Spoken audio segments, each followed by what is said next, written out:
Alhamdulillahilladzi aujaba zakata ala kulli muslimin kama qala Allah ta'ala fi kitabihil mubin. Wassalatu wassalamu ala khatamil anbiya'i wal mursalin wa ala alihi wa sahbihi ajma'in. Amma ba'du.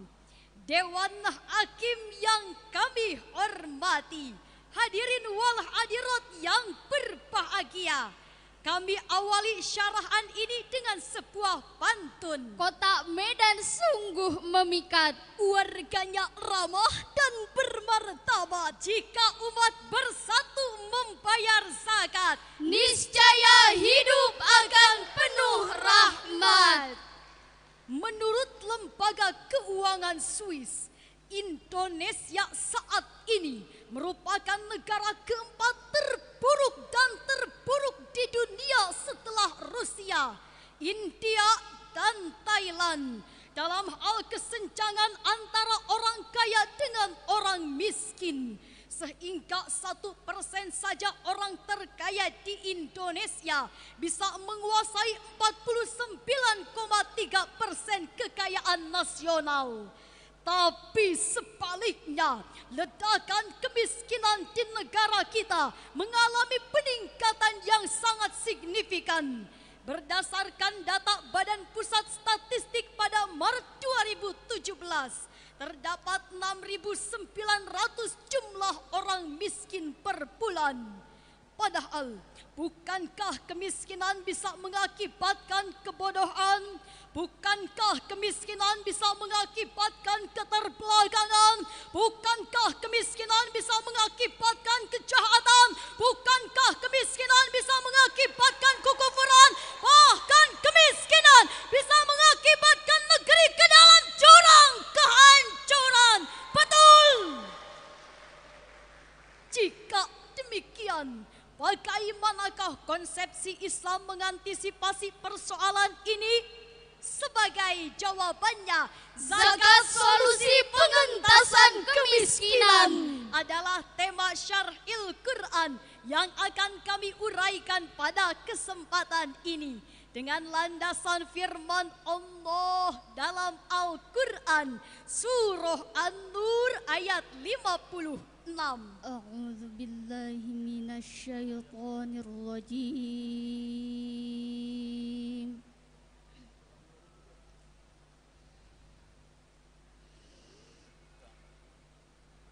Bismillahirrahmanirrahim.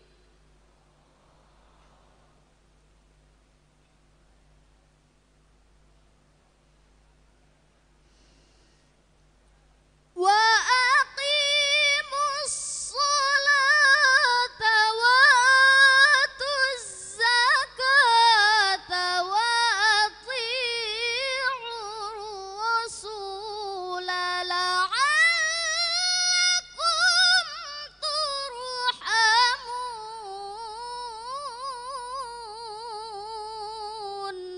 Hamba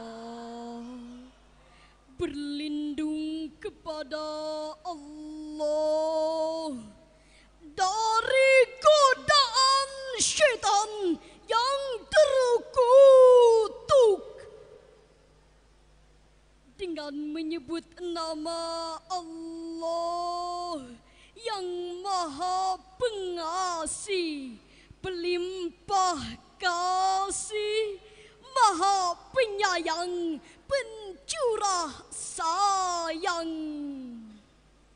Dan dirikanlah salat, tunaikanlah zakat, dan taatlah kepada Rasul, supaya kamu diberi rahmat. Hadirin wal hadirat yang berbahagia, menurut kajian ilmu balaghah, firman Allah pada ayat tersebut merupakan kalam insya'i. karena di dalamnya mengandung instruksi atau berisi perintah Allah Subhanahu wa taala. Hal ini dikuatkan dengan kaidah usul fikih al aslu fil amri lil wujub. Pada asalnya suatu perintah menandakan kewajiban. Dengan demikian wajib bagi saya, saudara dan seluruh insan-insan beriman untuk selalu mendirikan sholat dan menunaikan zakat, serta menunjukkan rasa taat kepada Rasul sebagai pemimpin umat, sebagaimana terangkai dalam kalimat wa aqimus sholata wa atuz zakah wa ati'ur rasula la'allakum turhamun. Ai atimus sholawatil khamsa wa'tu zakata amwalikum wa ati'ur rasula fil hukmi likai turhamu fala tu'adzabu. Sempurnakanlah sholat 5 waktu, berikanlah zakat harta kalian, serta taatilah Rasul dalam setiap hukum-hukumnya, supaya kalian diberi rahmat dan tidak disiksa. Demikianlah penafsiran sahabat Ibnu Abbas dalam kitab Tanwirul Mikbas halaman 222. Hal senada dijelaskan pula oleh Syekh Tontowi dalam tafsir Al-Wasit. Lalu apa yang dimaksud dengan zakat? Secara bahasa, zakat berarti bersih, suci, tumbuh dan berkembang. Sedangkan secara istilah, Dr. Yusuf Qardawi yang dikutip dalam buku Ensiklopedia Hukum Islam jilid 6 halaman 1985 menyatakan bahwa zakat adalah sejumlah harta tertentu yang diturunkan oleh Allah kepada orang-orang yang berhak menerimanya. Alhamdulillah hadirin, dalam hal pengelolaan lembaga zakat sebagai solusi pengentasan kemiskinan, pemerintah kita memberi perhatian yang serius, yaitu dengan 3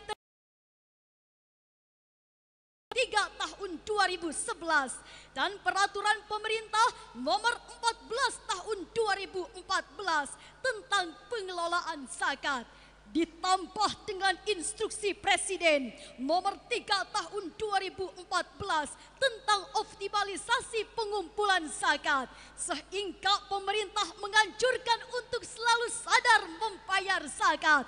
Bahkan yang perlu kita apresiasi bersama, di negara kita banyak didirikan lembaga-lembaga penjemput zakat yang berfungsi sebagai amilin, seperti Basnas, rumah zakat, zakat center dan lembaga zakat lainnya. Sehingga dengan upaya-upaya tersebut, kami yakin ekonomi umat semakin kuat, Kesejahteraan rakyat semakin meningkat, pemerataan pembangunan tidak tersendat, bahkan negara pun bertabur berkat dan rahmat. Amin ya Rabbal Alamin.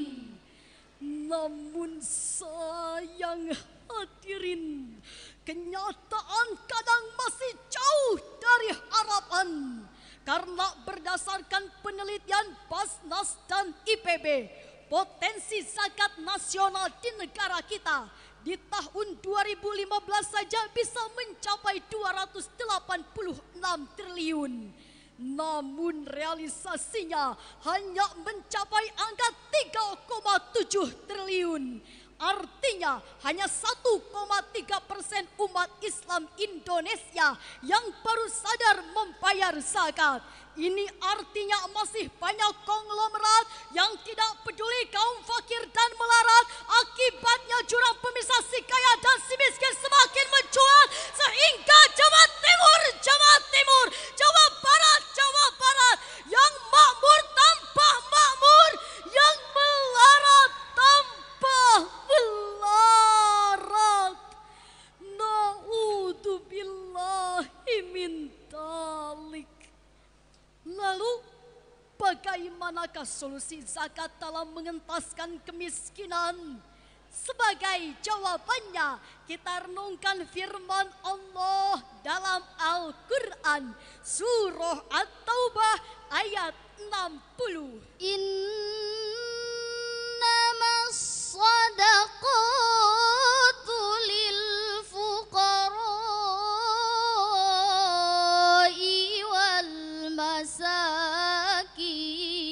wal amilina 'alaiha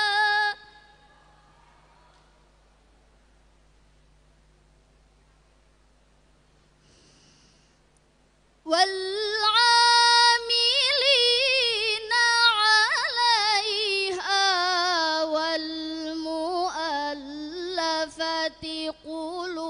قلوبهم وفي الرقاب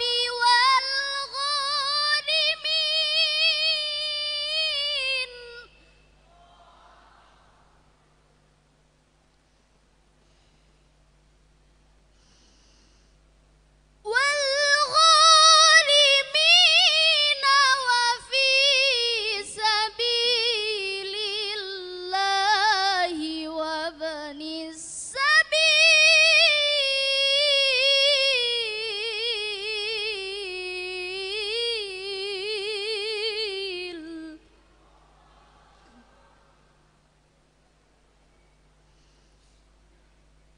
فريضة من الله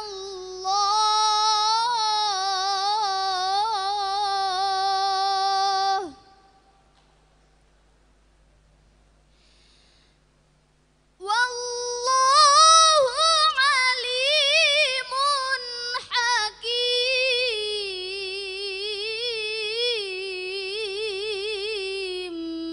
Sungguh zakat itu hanyalah untuk orang-orang fakir, orang-orang miskin, para amil zakat, para mu'allaf yang dibujuk hatinya, untuk yang memerdekakan budak, untuk orang yang berhutang, untuk yang berjuang di jalan Allah, dan untuk orang yang terlantar dalam perjalanan sebagai kewajiban dari Allah.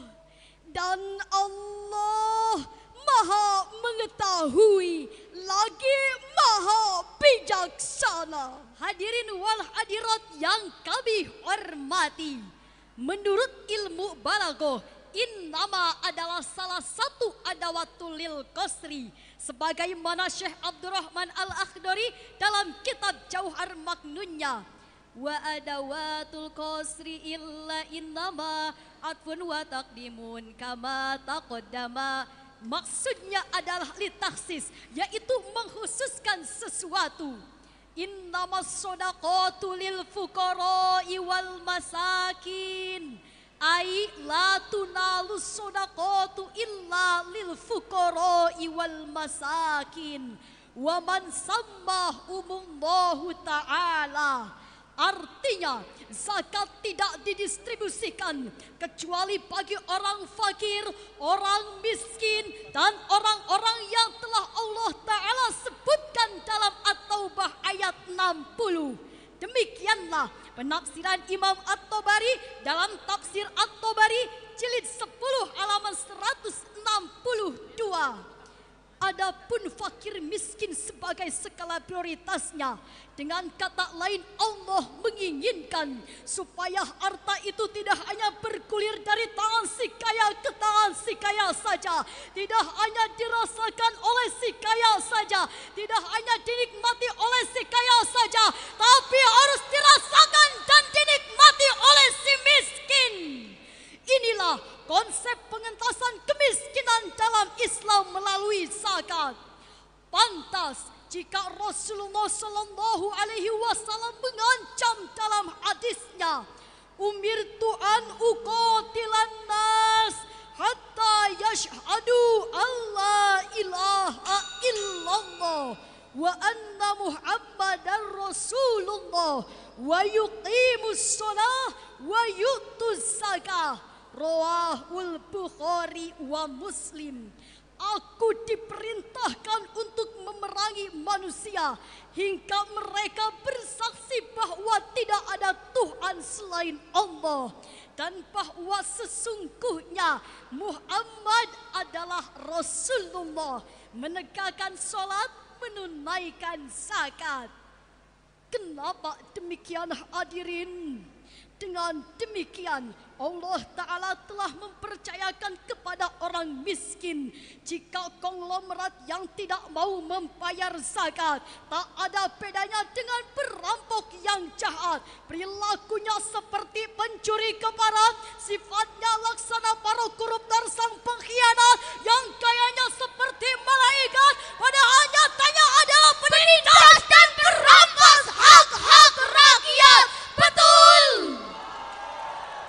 Oleh karena itu, pada kesempatan Musabaqah Syarhil Quran tingkat nasional ini, izinkan kami untuk menghimbau kepada seluruh masyarakat agar selalu sadar membayar zakat sesuai tuntutan syariat. Sebagaimana ungkapan dalam bahasa Inggris menyatakan, the main purpose of life was to help the others. Di antara tujuan utama hidup adalah menolong orang lain. Kepada para pengelola lembaga zakat, hendaknya menjemput dan mengelola zakat secara amanat. Dan kepada aparatur pemerintah, hendaknya memberikan sanksi serta hukuman yang berat bagi oknum-oknum yang melanggar aturan sesaat di balik penyelewengan harta zakat. Setuju hadirin?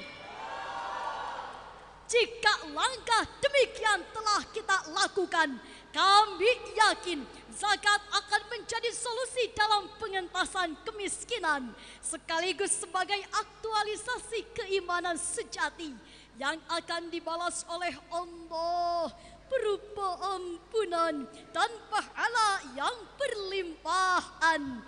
Sebagaimana firman Allah dalam Al-Quran Surah Al-Ma'idah ayat 9. Wa'adallahu alladhina amanu wa 'amilus solihati lahum maghfiratu wa ajrun 'azim.